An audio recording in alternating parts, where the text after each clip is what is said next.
பிரதமர் நரேந்திர மோடி நேற்று நாட்டு மக்களுக்கு ஆற்றிய உரையில் தமிழக விவசாயிகளின் பிரச்சினைகளை தீர்ப்பதற்கான எந்த அறிவிப்பும் இல்லை என புகார் எழுந்துள்ளது. 50க்கும் மேற்பட்ட விவசாயிகள் தற்கொலை செய்து கொண்டுள்ள நிலையில் அதனை தீர்க்க எந்த அறிவிப்பும் வெளியிடப்படவில்லை என்று விவசாய சங்கங்கள் குற்றம் சாட்டியுள்ளனர்.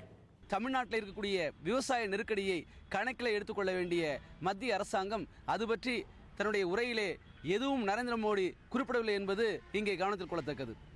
தமிழ்நாட்டிலே பஞ்சம் தலைவிரித்தாடி கொண்டிருக்கின்றது. முப்போகம் விளைந்த டெல்டா பூமி இப்பொழுது ஒரு போகத்திற்கு தள்ளாடி கொண்டிருக்கின்றது.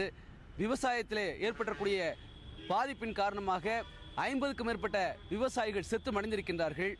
குறிப்பாக நேற்று ஒரு நாள் மட்டும் ஆண்டினுடைய இறுதி நாளன்று 13 விவசாயிகள் மடிந்திருக்கின்றார்கள். இதற்கெல்லாம் காரணம் விவசாயம் சம்பந்தமான மத்திய அரசாங்கத்தினுடைய கொள்கைகள் விஞ்ஞானபூர்வமாக அவருடைய வாழ்க்கைக்கு வலு சேர்க்கக்கூடிய விதமாக இல்லை என்பதுதான் பட்டவர்த்தனமான உண்மை.